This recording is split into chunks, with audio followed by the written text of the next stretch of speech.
5 ಪೈಸಾ ದುಡ್ಡು ಇರ್ತಿರ್ಲಿಲ್ಲ. ಅವಾಗ್ಲೂ ಕಲಿಕೆ ಮಾತ್ರ ಸಾಗರದಷ್ಟಿತ್ತು ಕಲಿಕೆ. ಸೊ ಕೊಡ್ತಾ ಇದ್ದದ್ದು ಒಂದು ಬನ್ನು ಒಂದು ಬಾದಾಮಿ ಅಷ್ಟೇ. ಮೃಷ್ಟಾನ್ನ ಭೋಜನ ಏನ್ north Indian, south Indian, north Indian ಹೊಟ್ಟೆ ತುಂಬಾ ಸೀನೆ ಇಲ್ಲ ಹಂಗೆ. ಈ ಇಲ್ಲಿಗೆ ಬಂದಾಗ ಡ್ರೈವಿಂಗ್ ಕಮ್ಮಿ ಆಗೋಯ್ತು ನಮ್ದು. ಇಲ್ಲ ಇಲ್ಲಿ ಕಲಿಕೆ ಜಾಸ್ತಿ ಆಗೋಯ್ತು. ದುಡಿಮೆ ಇಲ್ಲ, ಹಣ ಇಲ್ಲ, ಬನ್ನುಟ್ಟಿಗೆ ಕಾಯ್ಬೇಕು. ಬಟ್ ದುಡ್ಡು ಮುಂದೆ ಬರುತ್ತೋ ಇಲ್ಲೋ ಗೊತ್ತಿಲ್ಲ, ಏನು ಗೊತ್ತಿಲ್ಲ.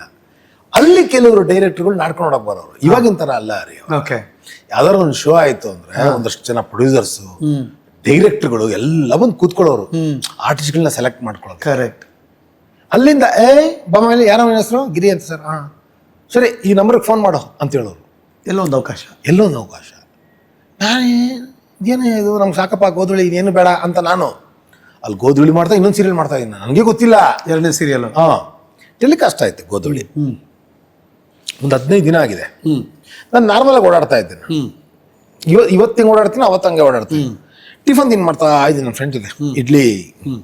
ಒಬ್ರು ಬಂದರು, ಏನಯ್ಯ 8 KC ಚೆನ್ನಾಗಿ ಮಾಡ್ತೀಯ ಕಣಯ್ಯ ಅಂದರು.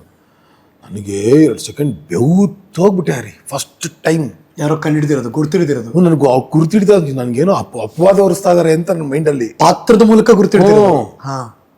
ನಾನು ಏನು ಸರ್ ಚೆನ್ನಾಗಿ ಮಾಡ್ತೀಯಾ, ಗುಡ್. ಅಲ್ಲ ನಿಮ್ಮ ಊರಲ್ಲಿ ಬರಗಾಲ, ಎಲ್ಲರೂ ಸಣ್ಣಕ್ಕಿದ್ದಾರೆ, ನೀನು ಯಾಕೆ ಗುಂಡ್ಗುಂಡಿಗಿದ್ಯಾ ಅಂತ ಕೇಳಿದ್ರು. ಅಂದರೆ ಬೇರೆ ಊಟ ನಾನು ತಿಂತಾ ಇರ್ಬೋದು ಸರ್ ಅಂದ್ರೆ. ಹೌದಾ, ಸರಿ ಚೆನ್ನಾಗಿ ಮಾಡ್ತೀವಿ. ಅವ್ರ ಕ್ಯಾರೆಕ್ಟರ್ಗೆ ಹೋಗ್ಬಿಟ್ಟಾರೆ. ಕ್ಯಾರೆಕ್ಟರ್ ಒಂದೂವರೆ ಟೆಲಿಕಾಸ್ಟ್ ಆಗೋದು ನೋಡ್ತಿದ್ರು ಜನ. ಕರೆಕ್ಟ್, ಮಧ್ಯಾಹ್ನ. ಹೌದು. ನನ್ನ ಫ್ರೆಂಡ್ಗೆ ಏನೋ ಇದು ಅಂದರೆ ನೋಡ್ದಾ ಹೆಂಗೆ ಗುರ್ತಿಡಿದ್ರು, ನೋಡ್ದಾ